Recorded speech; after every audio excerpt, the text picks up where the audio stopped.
you exhale for a 4 count, and then you hold for a 4 count, and you keep doing so over and over again. This is a very relaxing type of breathing. It forces your nervous system to kind of relax down. I'll demonstrate that. So it's like drawing a square. 4 counts, basically. 4 steps to this, 4 counts each. So inhale to a 4 count.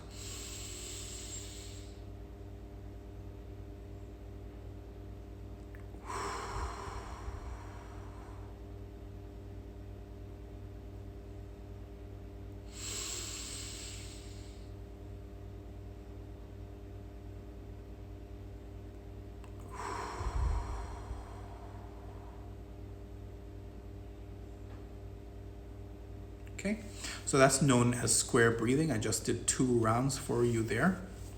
It's another technique that you can use to incept your mind while you're having panic attacks.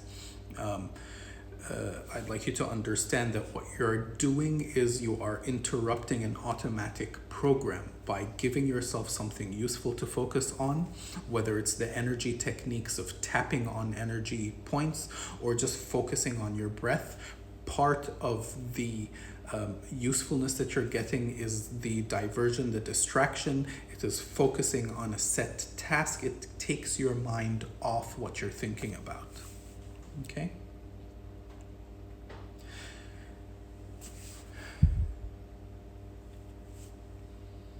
If you don't reduce the number from the first round, should we keep repeating rounds of 3? Yes, absolutely. It's rinse, lather, repeat for this technique and other techniques. And yes, you can use your native language to do this.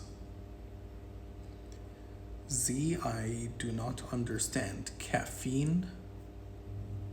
Not sure what you're talking about there, but if you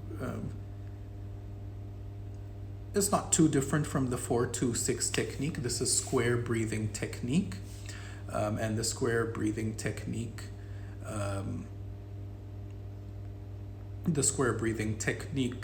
just activates the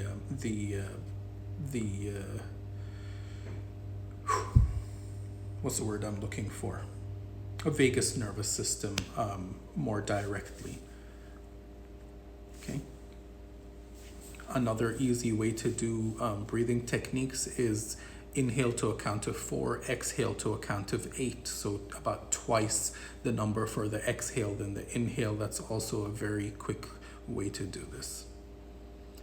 So feeling sleepy is either because I'm very boring or it actually is a normal reaction. So EFT will have several different types of reactions involved. Some people will tear, some people will yawn, some people will feel sleepy as well. That's a normal reaction.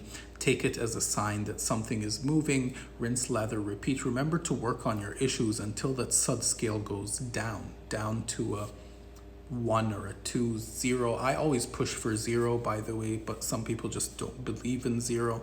That's fine. Go down to your minimum. Okay?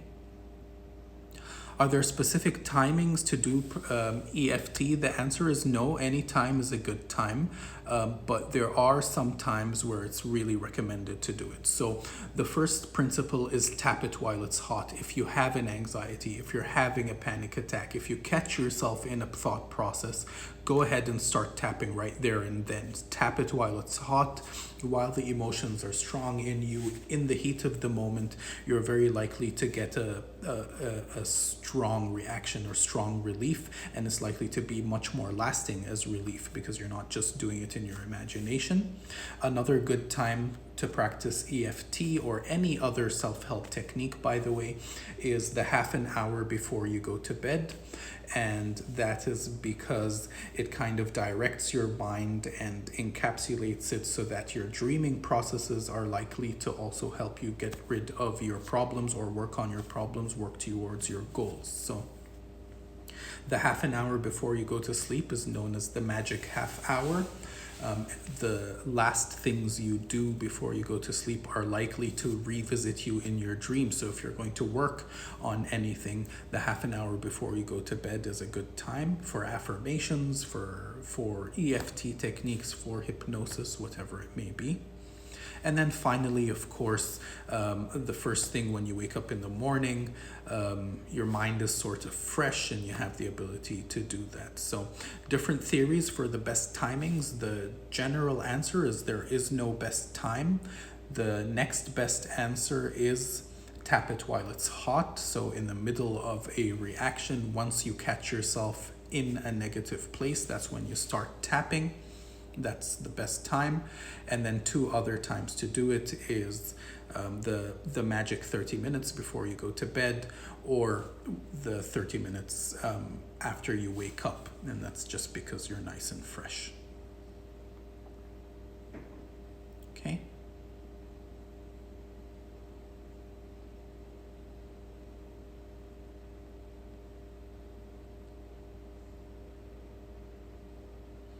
Oh, yes. So different foods trigger different kind of reactions in people. Some people are sensitive to caffeine, and caffeine is a stimulant. That is correct. And for some of our clientele, we advise them to reduce caffeine in general. So in EFT, we use the negative sides of things, and what we want to do is we want to desensitize the negativity that we associate with the thought. Simple techniques for self-confidence. Sorry, I've missed that one. So the simplest technique for self-confidence is an affirmation technique. And you want to tell yourself that you are confident, and you want to repeat that to yourself. I am confident. And you want to speak to yourself and tell yourself that you are confident. That's the simplest technique that you can do. You can engage that in like 3 minutes and just kind of sit with yourself, perhaps in front of a mirror, and tell yourself that you are confident, and give yourself the reasons, the evidences that you are confident. Another way to do it, because I'm a hypnotist, is to actually engage your imagination. So take some time first, grab a paper and pen, and write what it means to be confident. Okay? What does that mean to you? What would it look like to be confident? How would you stand? How would you sit? How would you conduct yourself? What your posture is? How would you breathe? And then to take the time to close your eyes and actually imagine that being of confidence, to embody it. So that means to sit as you would if you were confident, to breathe as you would when you are confident, to think as you would when you're confident. Tapping techniques. Yes, I have been teaching tapping techniques so far. We're going to move into laughter yoga in a bit to move on from the tapping, perhaps bring them both together. Do I have ideas about karma? I have plenty of ideas about karma, but I prefer not to share them on a public forum. They're not the regular Joe's ideas on karma. They're ideological beliefs that I have, and I really would prefer not to discuss those on a public forum.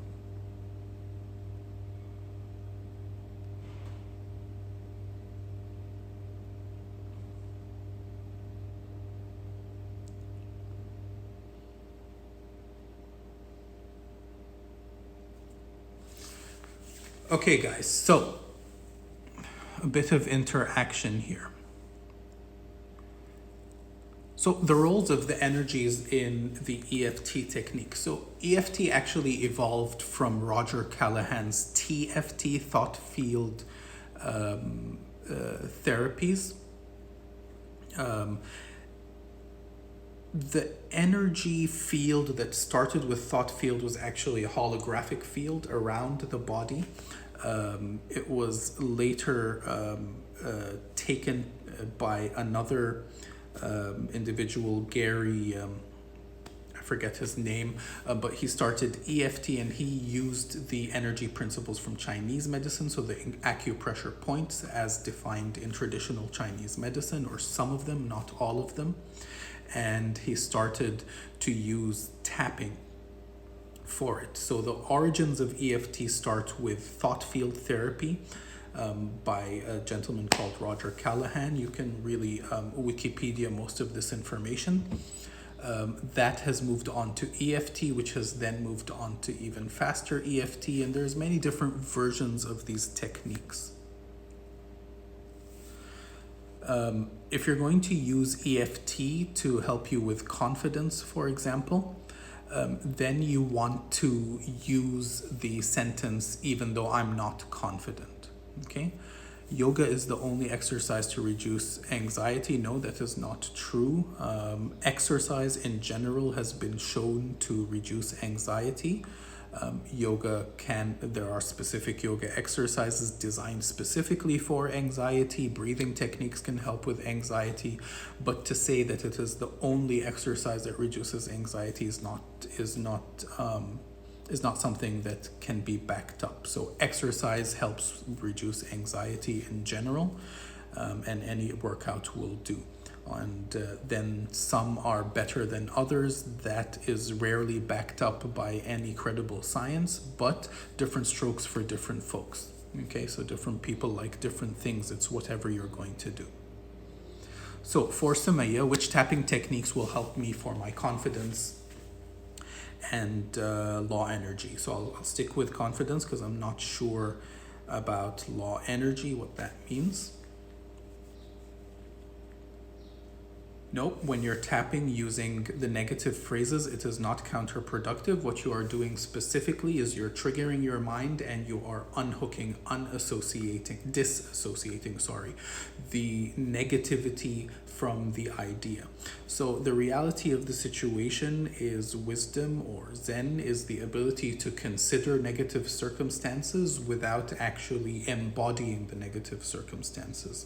So I can think of the fact that I will die at some point in life without actually reacting, without feeling the anxieties, without being distressed. I can consider my risks of, getting a coronavirus, being sick, without actually reacting right now in the moment just because of the thought process. Okay, I can consider a whole bunch of things that are negative in their phrasing. And the idea of using negative phrasing is specifically to desensitize them from your thought. And when you desensitize them, you tend to become more calm, cool, and collected. And your perspective tends to change all on its own, so that you're actually viewing it from a more useful perspective. And acceptance is the first stage to that. Yes. Okay. Breathing techniques will help you relax. Once again, we're going to go through square breathing. Okay, so square breathing, let's aim for about 2 minutes of square breathing. I'd just like you to perhaps share your comments on the square breathing as you do it now. So square breathing is really easy. It's counts of 4, right? So there's 4 steps to square breathing. There's the inhale, the hold, the exhale, the hold, and each of these steps are going to take 4 seconds each, right? And we're just going to start together now, 6:14. I'll aim to do this for 2 minutes, okay? So inhale to a count of 4.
So that was square breathing. There's 4 steps. Each step is to a count of 4 seconds, or a count of 4, doesn't matter too much.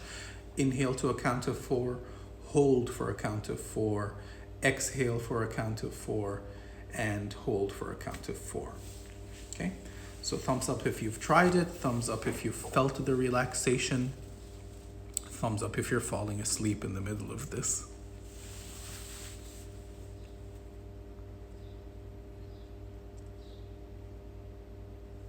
Okay, so square breathing is a relaxation technique. It's one of a couple of breathing techniques that will help you with relaxation. It doesn't matter too much if you inhale or exhale from the nose or mouth or otherwise.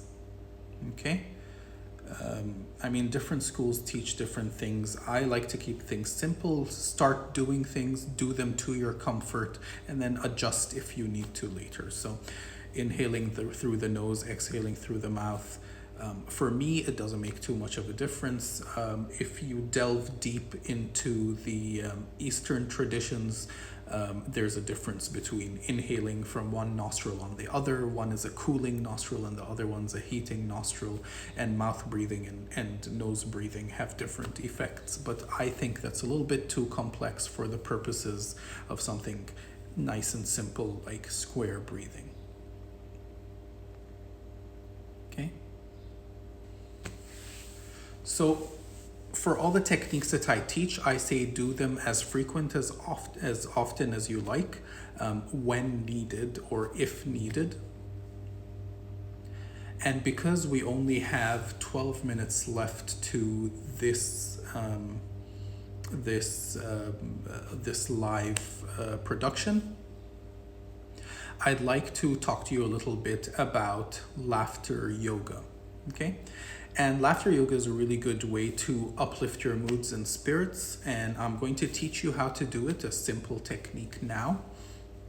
I'll teach you a little bit about it, and I really do hope that you go out, you share it with your friends, you share it with your family, the people you love, you try it out, and then you follow me and you keep me posted on the techniques that I have taught you and how well they have worked for you. So laughter yoga is a new practice, relatively new. It started in 1995. It was started by a medical doctor called Dr. Madan Kataria, and his wife, Madhuri Kataria, who's a yoga teacher. And what laughter yoga is the practice of laughter without the use of jokes or humor and the such. Instead, what we do is we fake it till we make it. And the benefit is laughter uplifts the spirit.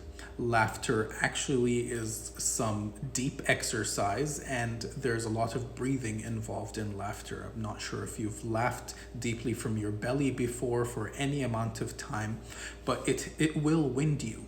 So 10 minutes of laughter will burn about 30 to 50 calories.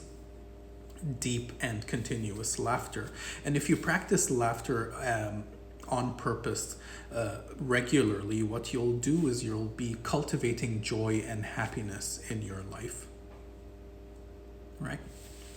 And it's really simple. In laughter yoga, we want to laugh from the belly. So first of all, I'd like you to practice some deep belly breathing. So inhale from your belly, bringing it out like filling a balloon, and exhale, relaxing it, sending it back in. We'll do this a few more times just to get the motion going. Inhale through the belly. Exhale. Inhale through the belly. Exhale. Good. Now we're going to add a bit of laughter. So as we exhale, we're going to add the ha ha ha sound. So inhale through the belly. Ha ha ha ha ha ha ha ha ha ha ha ha ha ha ha ha. Good. Inhale through the belly. Ho ho ho ho ho ho ho ho ho ho ho ho ho ho ho. Inhale through the belly. He he he he he he he he he he he he he he he he. Very good. Right. And there are three basic laughter sounds. They are ha ha ha, ho ho ho, he he he. So laughter yoga brings together laughter for no reason, breathing exercises, deep belly breathing, and a little bit of childlike playfulness. And for childlike playfulness, this is what we're going to do. We're going to we're going to clap and chant, and it looks like this. Very good, yay. Very good, yay. Okay, so feeling like you're stupid is pretty normal when you begin with laughter yoga. The idea is to hype yourself up, to let loose a little bit, and just allow yourself to laugh and have fun. See, in each of our brains, we have a center known as the laughing center. And when it hears people laughing, or when it sees people laughing, it allows, it kind of stimulates your own laughter. Now, if you learn to just let loose a little bit and laugh, you'll find that it's actually very contagious, and all your deepest, darkest fears about people thinking you're crazy just go away. In fact, those people who look at you like you're crazy, you make eye contact with them and you start laughing, and they're very likely to break into laughter. So to demonstrate how contagious laughter can be, I'm going to laugh for a minute or more, and if you start laughing, just share a laughter emoji with me. Let me know. So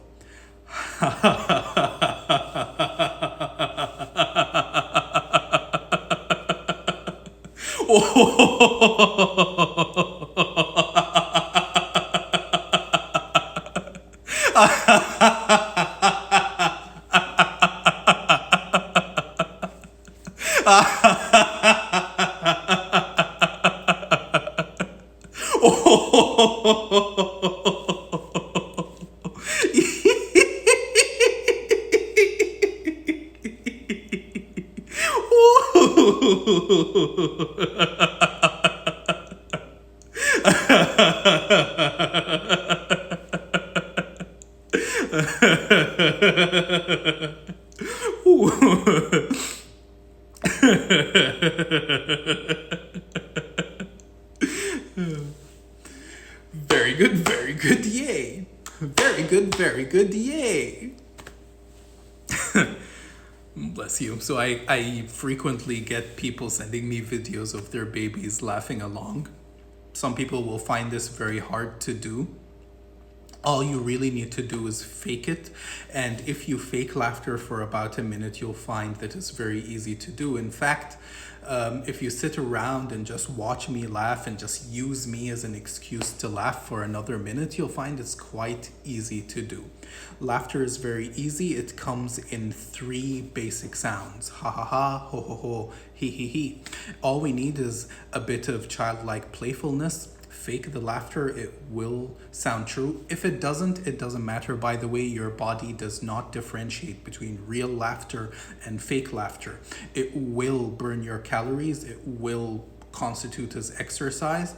It will result in the happiness hormones, although I don't like calling them happiness hormones, but it will result in the release of serotonin and oxytocin, probably about a bit of dopamine as well, and it will uplift your mood. You will feel good. Sometimes it takes a bit of practice, but all you need is fake it till you make it, add some childlike playfulness. Let's do another minute of laughter.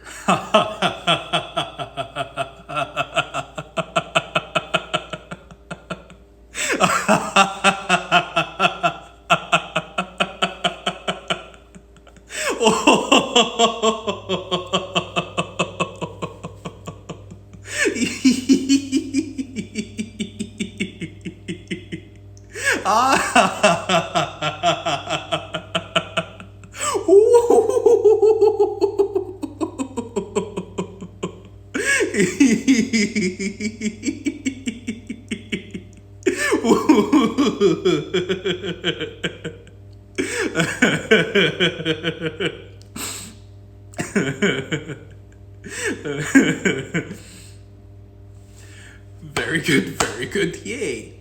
Very good, yay. So if you want to practice this with your family, with your friends, with children around, grab them, explain to them that laughter is extremely good for them, and then just tell them, listen, we're going to fake laugh for about a minute. And you're just going to fake laugh for a minute, and at the end or when you need the breaks, you teach them to clap and chant. Very good, yay. This is very silly. It helps get people laughing. And laughter will uplift your spirit. And you don't need a reason to laugh. When you fake it, you will make it. It doesn't have to be fake, by the way. You can think to yourself, oh my God, I'm crazy. Sometimes I do it. And it helps me laugh some more. When I'm in public, sometimes I catch people looking at me a bit weird here or there. Helps me laugh a bit more. And the idea is fake it till you make it. It doesn't really have to be genuine laughter. When you laugh, you burn the calories, you release the hormones, and yeah, fake it till you become it. So for today, we have learned emotional freedom techniques, or one version of emotional freedom techniques. We have also learned square breathing, and once again, one version of breathing techniques. And we have learned some laughter yoga. All right.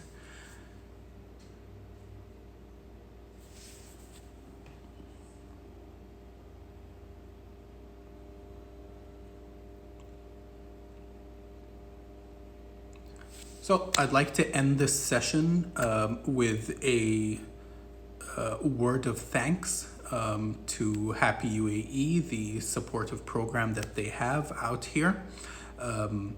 A word of greeting and thanks to our heroes on the front lines with this pandemic that we're going through, or with this problem that we're going through currently. I'd like to thank the participants who have taken part today. Please do find me online. Leave me messages. Tell me how this has resonated with you, and if you'd like to learn more.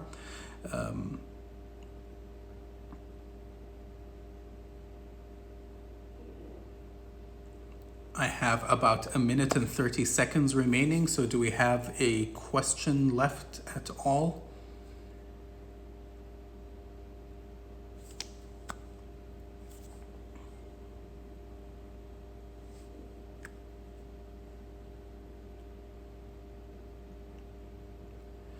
My Insta is the Nasman _ I should be Googleable, Nasser Al-Riyami. So if you Google me, you'll get all of my information.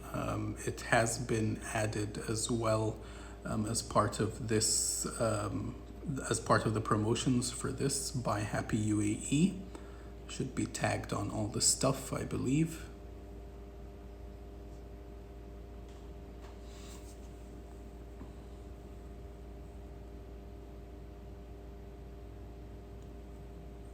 Okay. I will be doing more live sessions on my account, and hopefully more live sessions for Happy UAE as well.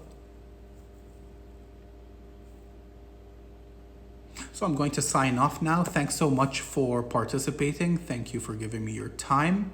Stay safe and have a great night.